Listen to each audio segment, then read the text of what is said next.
Hello, and welcome to this YouTube channel about personal finance and investing. Have you ever wondered how your car could be draining your finances? Let's delve into the real cost of car ownership, which extends far beyond the initial sticker price. Yes, you've paid for the car, but have you considered the ongoing expenses? First, there's fuel. It's not just a one-time cost, but a recurring one that can be a significant drain on your wallet, especially with fluctuating fuel prices. Then comes maintenance. Regular servicing, the occasional repair, tyre replacements, and let's not forget those pesky MOTs. Insurance is another unavoidable cost. Depending on your age, driving history, and the type of car you own, this could be a substantial yearly expenditure. And finally, depreciation. The moment you drive your brand new car off the lot, its value starts to plummet. All these costs can accumulate over time, having a significant impact on your financial health. So you see, purchasing a car is just the tip of the iceberg when it comes to the actual cost of owning a car. Did you know that owning a car can be as expensive as some of the major life expenses? It's a surprising fact, but when you break it down, the numbers really do speak for themselves. Consider the cost of home ownership, for example. With the average mortgage payment in the UK being around £700 a month, it's a significant expense. But did you know that the average cost of car ownership, including things like insurance, maintenance and petrol, can amount to almost £400 a month? That's more than half the cost of a mortgage payment spent every month on a depreciating asset. Now let's talk about higher education. The average cost of a degree in the UK is now around £9,000 per year. Over a 3-year course, that's £27,000 in total.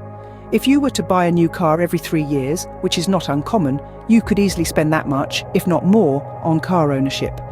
And then there's retirement savings. According to a report by Royal London, the average person in the UK needs to save about £210,000 to have a comfortable retirement. That's a huge sum, but think about this.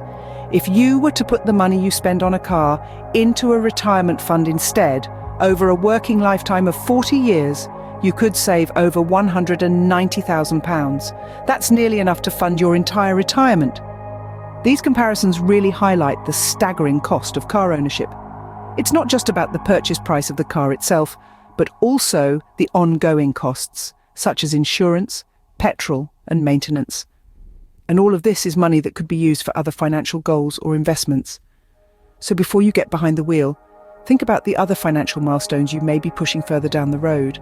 Now that you know the financial implications of owning a car, it's time to take a closer look at your own situation.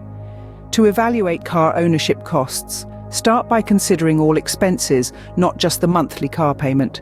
This includes insurance, maintenance, fuel, and even depreciation. Insurance can vary widely based on your location, type of vehicle, and your driving record. Maintenance costs also fluctuate depending on the make and model of your car, as well as its age. Fuel costs, a significant part of car ownership, are influenced by the type of car and its fuel efficiency. Lastly, don't forget about depreciation. Cars lose value the moment they leave the dealership, and this can significantly impact your financial situation if you decide to sell or trade in your car. Understanding the total cost of ownership is crucial before making a car purchase.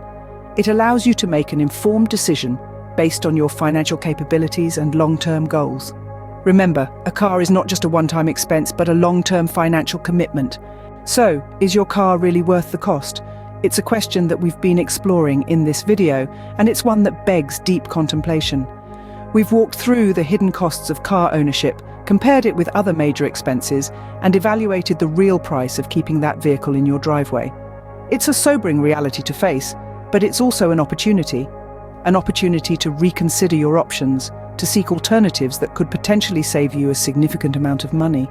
Perhaps you could swap your car for public transportation, or maybe even a bike. If you still need a vehicle for occasional use, car sharing could be a viable alternative. Remember, every penny saved is a penny earned, and those pennies can accumulate into a substantial amount over time, creating a pathway towards financial freedom.